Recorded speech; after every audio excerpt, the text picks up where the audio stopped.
Sejarah mencatat, selama ini yang kita tahu Indonesia dijajah Belanda sekitar 3,5 abad lamanya.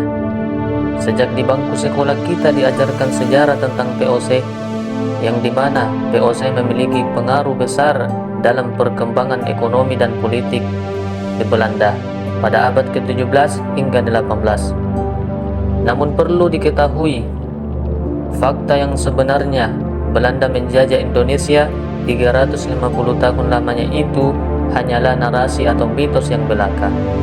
Salah satu ahli hukum bernama Gertrudis Johannes Rensing melakukan riset. Dia membedah dokumen-dokumen hukum dan surat perjanjian milik kerajaan-kerajaan. Selama proses pembedahan, dia mengetahui banyak kerajaan dan negara di Indonesia yang belum pernah ditaklukkan Belanda sampai tahun 1900-an. Pada abad ke-17, misalnya, kerajaan-kerajaan lokal bisa menjalin hubungan diplomatik dengan bangsa-bangsa lain tanpa diatur oleh pemerintahan VOC. Lalu, sepanjang tahun 1900-an, masih banyak kerajaan lokal yang belum dijajah Belanda. Seperti Aceh yang baru dikalahkan pada tahun 1903, Bone yang baru dikalahkan pada tahun 1905, dan Kalukun, Bali pada tahun 1908. Dari sini, Rensing mengambil kesimpulan, tidak ada satupun wilayah Indonesia yang benar-benar dijajah selama 350 tahun.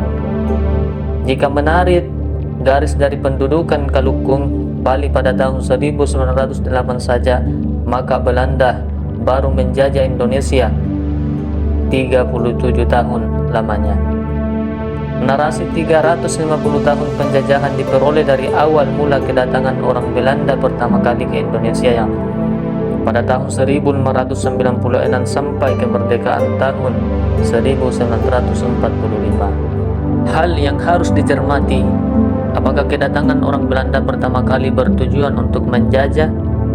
Sejarah mencatat, mereka datang untuk berdagang, sekalipun dari perdagangan proses kolonialisme tercipta. Lalu, jika terjadi penjajahan, apa iya pemerintah kolonial Belanda menguasai wilayah Indonesia dalam satu waktu? Tentu tidak. Pemerintah kolonial Belanda sendiri baru terbentuk pada tahun 1800-an setelah VOC bangkrut. Berkat jasa Rensing karena sudah melakukan riset untuk mematahkan mitos Belanda, Rensing pun sangat dihormati di Indonesia.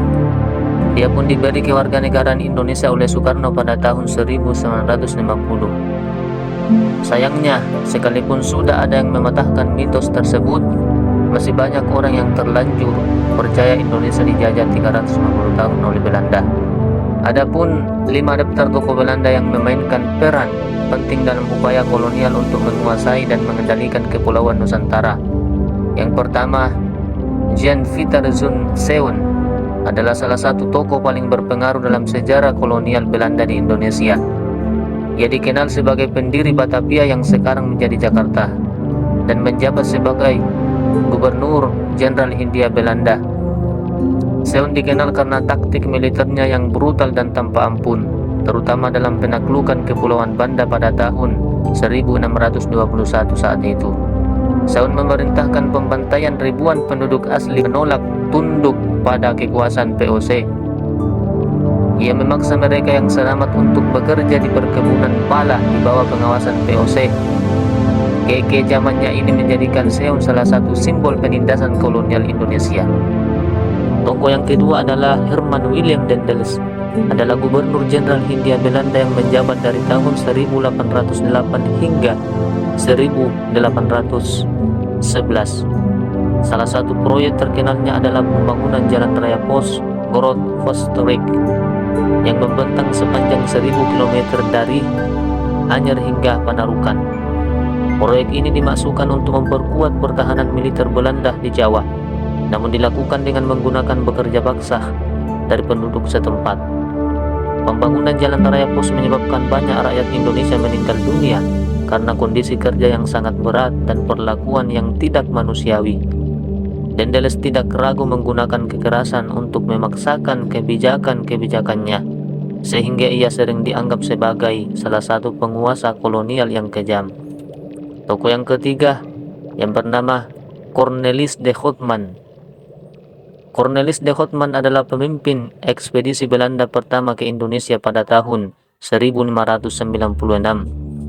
Meskipun masa kekuasaannya di Indonesia relatif singkat, namun tindakan kekerasannya terhadap penduduk lokal memberi kesan mendalam dalam sejarah kolonial.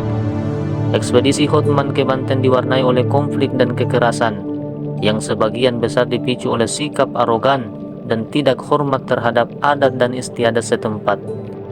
Akibat dari perilaku kasar Houtman, ekspedisinya berakhir dengan kegagalan diplomatik. Namun, hal ini juga menjadi awal dari era dominasi Belanda di Indonesia, yang kemudian diwarnai oleh lebih banyak kekerasan dan penindasan. Tokoh yang keempat bernama Johannes van der Bos adalah tokoh di balik sistem tanam paksa diterapkan di Jawa pada awal abad ke-19. Sistem ini memaksa petani Indonesia untuk menanam tanaman ekspor seperti kopi, gula, dan nila, yang kemudian dijual dengan harga murah kepada pemerintah kolonial Belanda. Kebijakan ini menyebabkan penderitaan besar bagi petani Jawa yang harus mengorbankan lahan pertanian mereka dan seringkali menghadapi kelaparan akibat berkurangnya produksi pangan.